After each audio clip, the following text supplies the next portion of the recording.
Welcome into A to Z Sports Prime Time on a Monday night.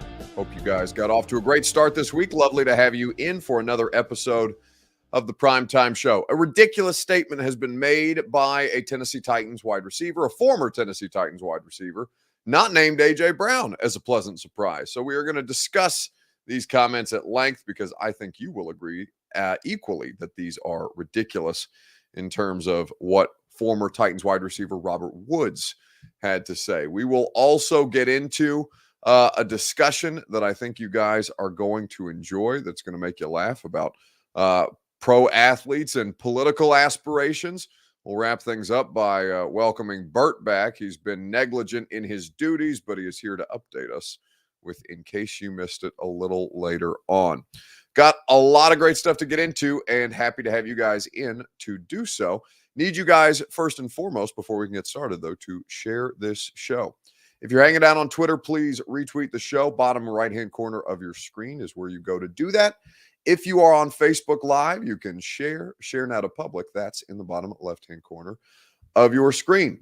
If you're on YouTube or Twitch, like the video, subscribe to the channel. Make sure you tell a friend to do the same, and we would be eternally grateful for you. A lot of great stuff that we're going to get into, and I know more of you guys are going to continue to trickle in the coming minutes. Now that more of you are here, we can go ahead and get this thing started. Welcome into A to Z Sports Prime Time from the Superbook Sports Studios.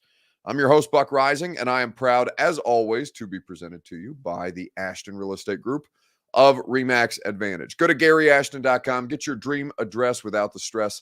The intel edge you need to succeed with the official real estate agent of the Preds. Superbook Sports, promo code ATOZ, that's A2Z in the Superbook Sports app, and they'll match your first bet up to $250. Download the Superbook Sports app today. And TrueMav Fitness in the Gulch. TrueMavFitness.com for your first workout free. If you're going tomorrow, I'll see you tomorrow morning if you are in the 8 a.m. workout class. I will be there. So with everything that's going on in OTAs and everything that I think a lot of people are talking about now, Titans with mandatory minicamp taking place tomorrow, there's always some stuff that gets aggregated this time of year, right? There's always situations that get overhyped. There's always stuff that is projected that isn't necessarily applicable to the actual season itself, but does get hyped up in particular at this time of year. We've seen it with Des Fitzpatrick. We've seen it with Will Levis. And now we are seeing some interesting commentary from former Titans wide receiver Robert Woods. So he made some comments today to the Houston media that I think you are going to find interesting. And I do think there's some important context to provide there as to why Robert Woods might have had some additional struggles that people weren't willing to give him the benefit of the doubt for here. But I do think that what Robert Woods had to say is going to make you perk up, and I'll get into that here in just a second. The question that I'm going to ask you is this: on Facebook, YouTube, Twitter, and on Twitch, is fair or foul Robert Woods thinking he'll have a 1,000-yard season this year? We'll talk about it together right after I remind you that the Primetime Show is presented by Two Rivers Ford. Go to Two Rivers Ford in Mount Juliet for quality American-made Ford vehicles. Nobody has better customer service with 40 years in the industry than Two Rivers Ford in Mount Juliet, or online at tworiversford.com. So fair or foul, Robert Woods telling Houston media that he thinks he can have a 1,000-yard season. So this is the context for it. Robert Woods last year traded from the Rams to the Titans. Obviously, things don't go to plan. 17 games, he was available, 53 catches, 527 yards, 2 touchdowns. Career low yards per reception of 9.9. So we've seen what his peak production looks like going back to when the Los Angeles Rams were making that NFC title game run in 2018. At 1,200 yards, he caught 86 receptions and was one of the most productive players on the field for a really, really productive offense. And of course, at 31 years old, he's saying he'd like to get back to form. So this is the quote, courtesy of, and forgive me if I mispronounce his name, DJ Bieniemy of ESPN. I had my fewest yards last year and might have just as well had my second fewest attempts. I'm able to make the plays and do more with more. So he's complaining or subtly saying that the volume wasn't there for him. I'm able to make the plays and do more with more. He notes he most definitely feels he can be a 1,000-yard receiver again. Quote, and I think that was the thing when I got to LA. I saw my catches go from 50 to 90 to 100, and obviously I doubled my yards and doubled my stats. It's just about getting the opportunity to make plays and help contribute to the team. That's what I'm hoping to do here in Houston, have my opportunities to make big plays and be myself and do what I'm capable of doing. Okay. Well, what Robert Woods was capable of doing last year was precious little, and he's not incorrect in saying that what Tennessee, the amount of opportunities he was going to get in Tennessee was not ever going to match something like Los Angeles, right? This is not a volume passing offense. Maybe that changes now with Tim Kelly, but under the previous construct, we knew that that was not the case. Now, I do think that it's probably fair. I thought the statement itself was ludicrous, and not just because I saw a diminished version of Robert Woods, but also because I have been reevaluating how I consider players who are coming off of ACL tears, even as the ACL tear has become completely routine in the NFL.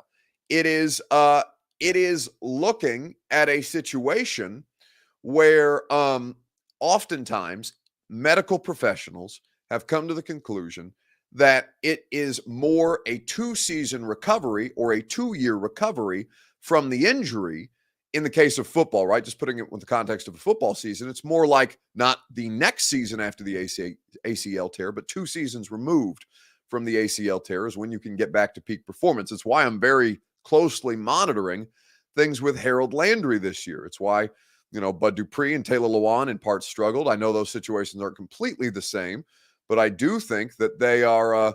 I do think that they are very. I do think that it's worth monitoring, right? And I don't think that Robert Woods should be removed from that portion of the analysis. I really think that ACLs have become so commonplace that people do consider them less impactful than they might otherwise be. And while we have seen some guys rise above and beyond, for example, Jeff Simmons, an ACL tear in February, coming back to play and play at a high level in October of that very same year, I don't think that that is something that is commonplace. I think that's the exception, not the rule. We'll get into a few more of your comments here in just a second because I see some of you guys are asking questions. A quick reminder, though, the Primetime Show is made possible by the wonderful people at the Ashton Real Estate Group of RE/MAX Advantage. Go to GaryAshton.com and get your dream address without the stress. The intel edge you need to succeed can be found with the Ashton team. Nobody has better information on the best properties the way that Gary Ashton does. So go and trust the team that your favorite teams trust, the official real estate agent of the Preds and of the Primetime Show, the Ashton Real Estate Group at GaryAshton.com. Let's get into some of your comments on this. Fair or foul was the question. I think that it's foul that Robert Woods is probably that he thinks he can be a 1,000-yard receiver at this stage of his career, 31 years old. He may well be the primary passing option. So we'll see if he is in with Bobby Slovic as the offensive coordinator there, the first-year offensive coordinator in Houston under DeMeco Ryans. We'll see if that's a more higher volume passing offense, and we'll see if there's not a better version of Robert Woods. But based off last year's results, I would say that assessment would be foul. But I do understand kind of the point that he's making. Alan Kress says, on last night's show, you were correcting a Tim Kelly hater and incorrectly said that Tim has not called any plays for the offense yet. Tim Kelly has absolutely called plays. He has not called plays for this offense. He has been a part of the play calling process. He has called plays in Houston. If you were receiving anything that I said as being incorrect, I would say that your assessment, I would say that your how you received whatever I was saying was incorrect, because I have spoken before about Tim Kelly. Tim Kelly has not called plays for the Tennessee Titans. Tim Kelly has called plays for the Houston Texans. And Tim Kelly has been a part of the play calling process. And of course, as Mike Vrabel is a part of the play calling process, right? It's like saying that Mike Vrabel doesn't call plays on offense for the Titans. Well, Mike Vrabel is involved in the play calling on offense for the Titans, and you may like that, you may not, but he's on the headset and he's involved in the play calling process. Those are two different things. I think that when you he was tasked with calling red zone plays, the Titans led the NFL in scoring percentage in the red zone. Greater than 90%. They also led the NFL in 3-and-out drives. Yes, I'm aware of those statistics. Those drives were under the play calling of one Todd Downing.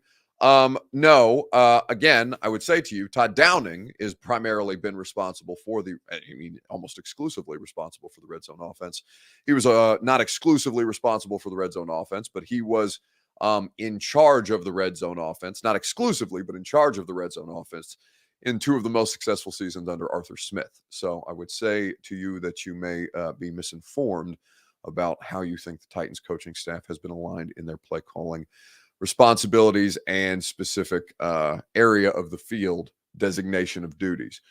Nuclear is asking me, do you think we'll trade for Devin White? Why? You have inside linebackers. Why would you trade for one of the least valuable positions in the NFL when you're already a team that has a lack of draft capital and is already tight against the cap? Waste of time, I would say, at this point. I think that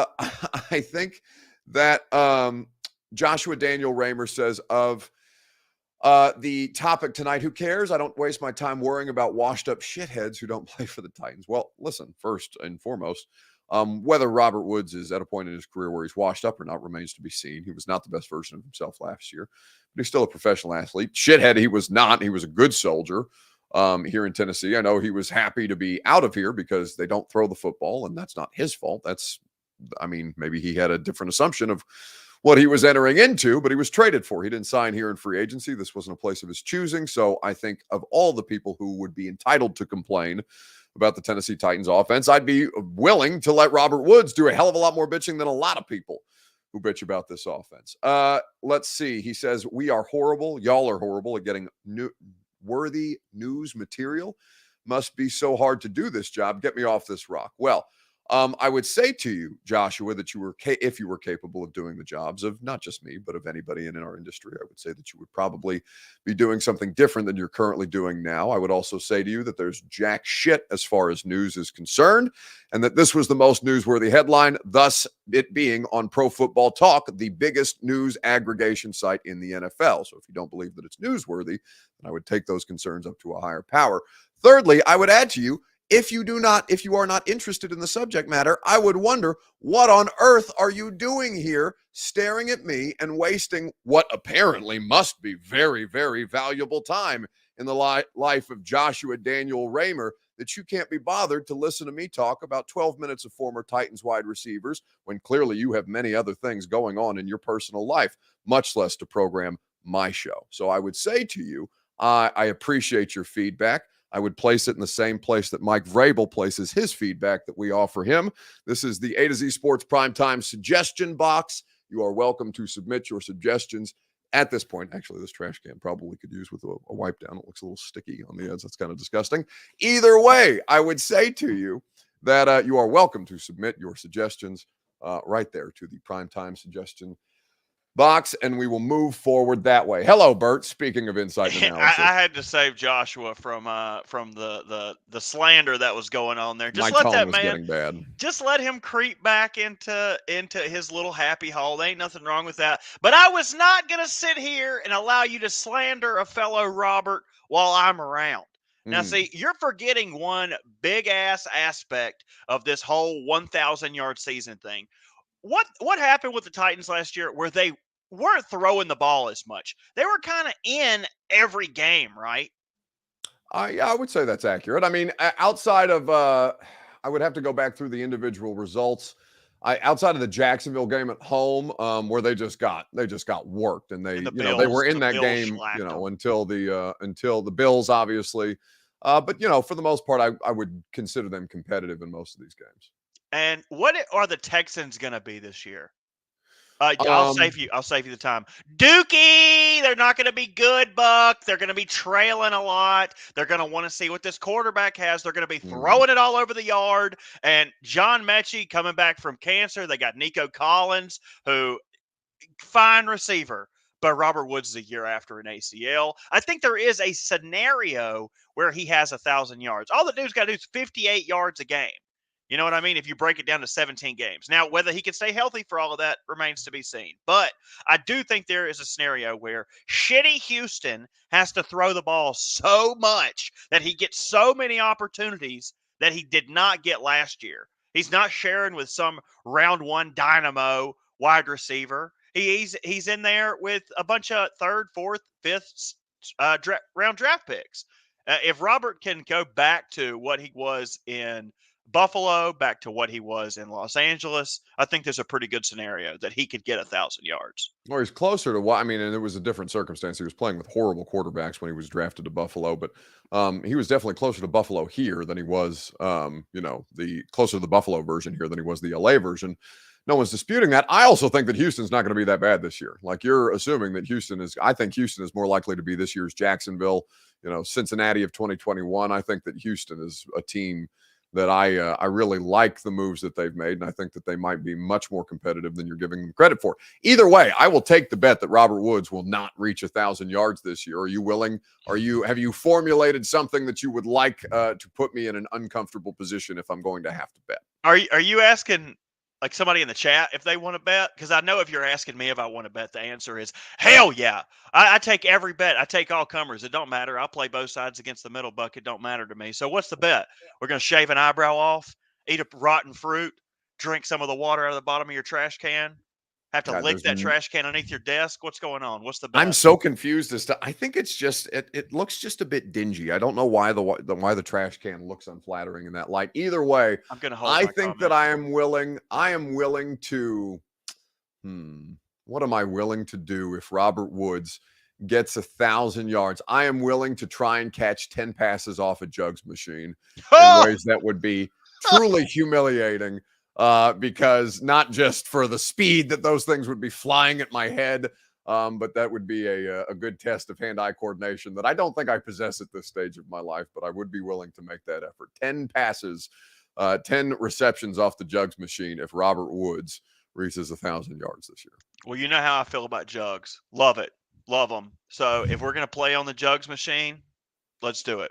But I feel like I should have to do something that's a little less athletic because I've never proclaimed to be this high athlete. I think you should give me something a little more my speed. Like no. I think that the highlighting of the lack of athleticism is exactly what I'm going for in both of these scenarios. So I think that at this point that is going to be the bet for both of us. If he reaches 1,000 yards, I'm catching passes off the jugs machine. If he does not eclipse 1,000 receiving yards, strap up, buddy. I'm going to break my nose. Anyway, don't you have a show to do or something? What the hell am I doing here? Back to the shadows. It's been a while. So as we get ready to move on, I think that is something to keep in mind. It's going to be interesting to see how much volume actually exists in this Titans passing offense because Robert Woods' complaints might have been fair a year ago, but it does sound like they are trying to at least maximize to a greater degree the efficiency of this passing game. How much that materializes in 2023 remains to be seen. All right, let's move on quickly here on the Primetime Show. The question that I'm going to ask you is this: which active NFL player would make the best politician? On Facebook, YouTube, Twitter, and on Twitch. We'll talk about it together right after I remind you that the Primetime Show is presented by our friends at the fine outlet at Superbook Sports. Superbook.com for terms and conditions is where you go, and for the best odds boosts and promo bets out there. They'll match your first bet up to $1,000, win or lose when you download the Superbook Sports app. They will also match your first bet up to $250 when you plug in the promo code ATOZ. That's A2Z in the Superbook Sports app. Gambling problem, call the Tennessee Red Line, 1-800-889-9789. So we know that the University of Georgia did not make it to the White House this year. We know that the LSU Lady Tigers, for their national championship in basketball, did. The Kansas City Chiefs visited President Joe Biden at the White House today, and apparently Travis Kelce was involved in a bit of White House shenanigans. All right. Stay right there. So I've been waiting for this. Sorry.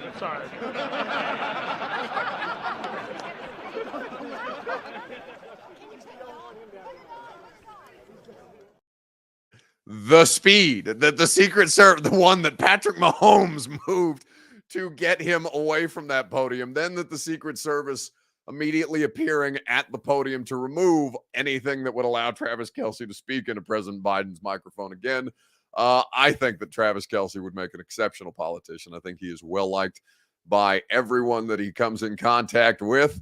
JR says Stetson Bennett for president 2024. I'm all set on that at this stage of his career. Von Miller says Stephen King. Von Miller would make a good politician.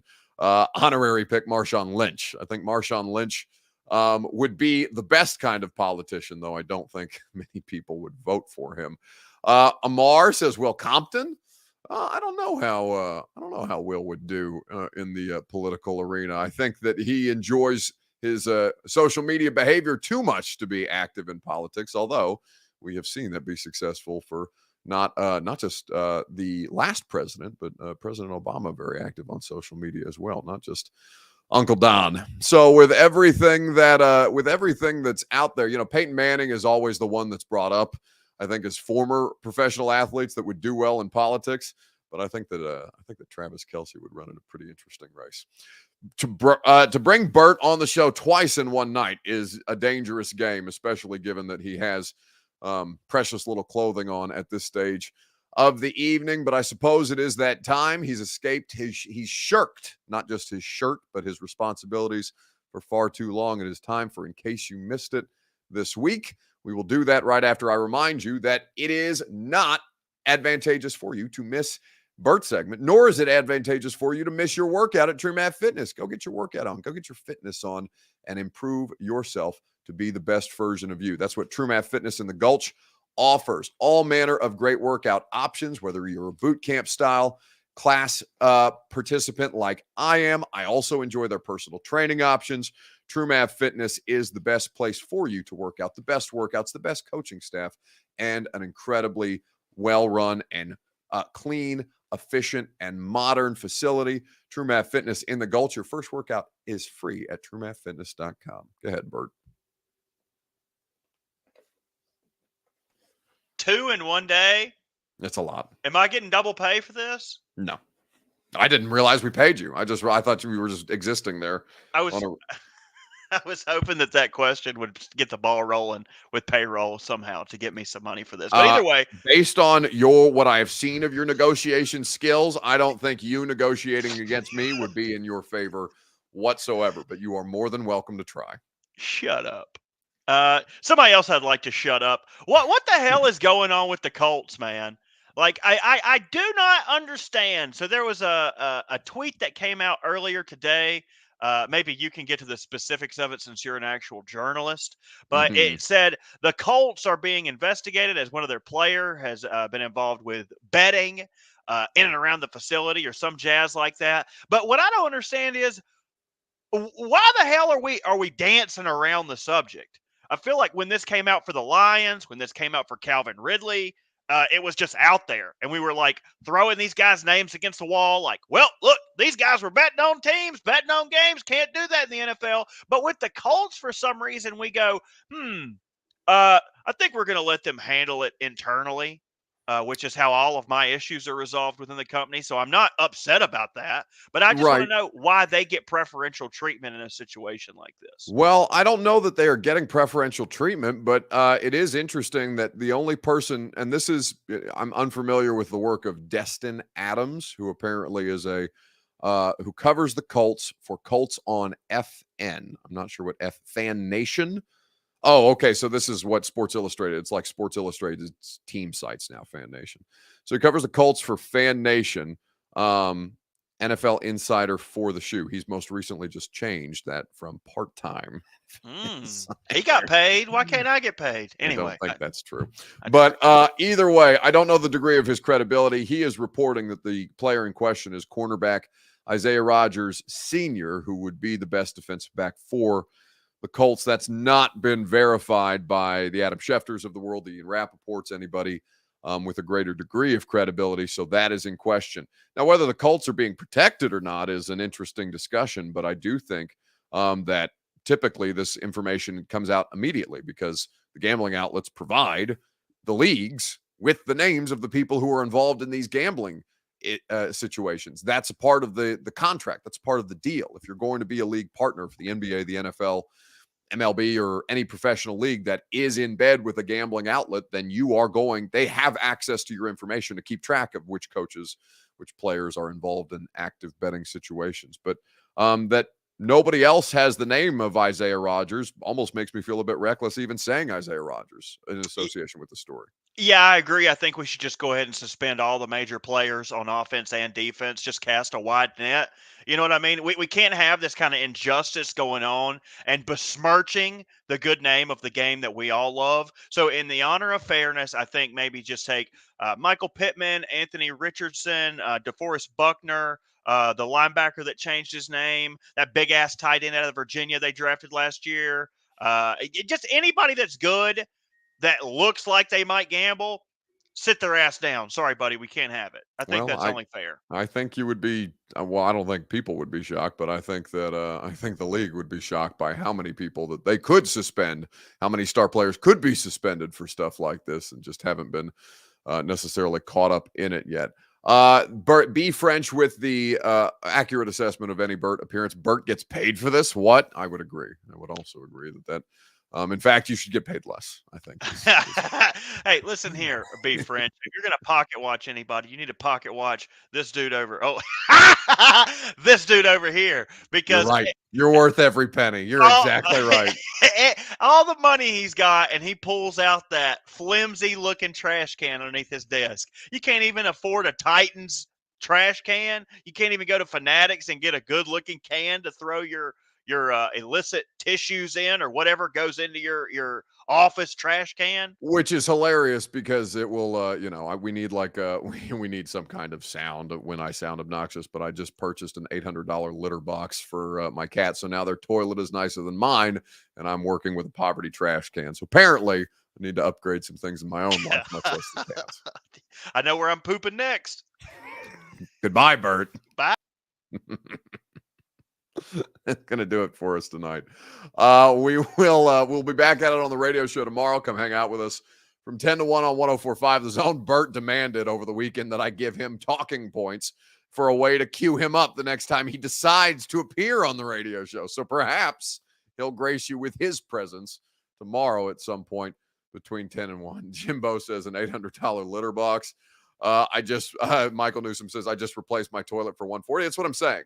Like, the cat's toilet is nicer than mine is, and I don't understand why on earth. But, for the price point, I would say that both Chig Okonkwo and I now have the same litter box for our feline friends. I saw it on Chig's timeline, and I was like, I have to have this. I don't want to screw litter anymore. And apparently, the path forward to doing that is cost you damn near $1,000. But you know what? It's worth it. It's going to do it for us tonight. Have a great rest of your evening. We will talk to you tomorrow at 10 a.m. And if not, prime time tomorrow night right here on the A to Z Sports Streaming Network. See you guys. Oh, wasn't ready with the video. Now I'm ready. Are you surprised to hear that? Certainly not. The first year we took it to the limit. And I was in Miami with my new beach house. Well, it was a couple minutes from the beach. It's been 20 years since then. We haven't been too strong in the last few years. Oh, we've been strong. We're just playing by the rules. You can't have a newcomer come in and steal a show.